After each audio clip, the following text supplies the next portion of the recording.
तर एक अपघातासंदर्भात बातमी कोल्हापुरातून समोर येते। कोल्हापुरामध्ये एका चारचाकीनं 4 मुलींना उडवलेलं आहे। भरधाव गाडीनं 4 मुलींना उडवलेलं आहे। या विद्यार्थिनी कॉलेजवरून घरी जात असताना हा अपघात झालेला आहे। घरी जाणाऱ्या विद्यार्थिनींना या चारचाकीनं उडवलेलं आहे।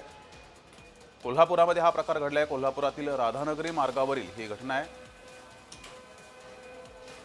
भरधाव गाडीनं 4 मुलींना उडवलेलं आहे। या 4ही मुलींवर आता रुग्णालयामध्ये उपचार सुरू आहेत।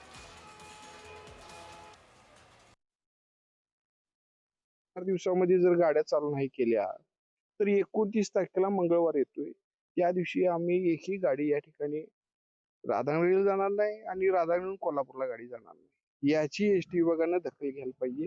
यासाठी आम्ही कुरुकुलीच्या थांब्यावरती तिथं आम्ही चौकात रास्ता रोको मोठं आंदोलन करू.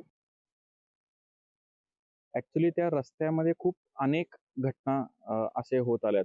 4 वर्षामागे सुद्धा स्वयंभूच्या जवळ ऍक्सिडेंट झालते. मग ते हिट अँड रनचं होतं.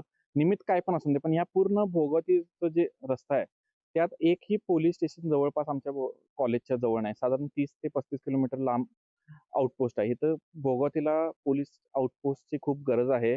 आम्ही खूप वारंवार मागणी केली आहे. मुलांना वॉर्निंग द्यायचं काम केलं होतं.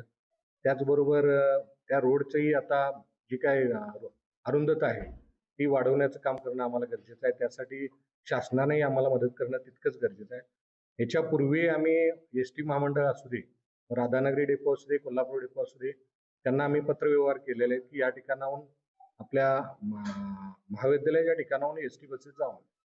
खरं त्या कमी प्रमाणात येत असल्यामुळे मुलींना चालत त्या रिक्वेस्ट स्टॉपवर जाणं भाग पडते. इथला आढावा घेतलाय आमचे प्रतिनिधी अमरसिंह पाटील यांनी। पाहूया। कोल्हापूर जिल्ह्यातील भोगावती महाविद्यालयाच्या याच आवारामध्ये काल हिट अँड रनची घटना घडली, जी चारचाकी वाहन एका अल्पवयीन विद्यार्थी घेऊन चालला होता आणि त्याने ज्या मुलींचा घोळका उभारला त्या मुलींच्या अंगावर घातली आणि त्यामध्ये एक मुलगी मयत झाली. त्याचबरोबर 3 मुली या गंभीर जखमी आहेत.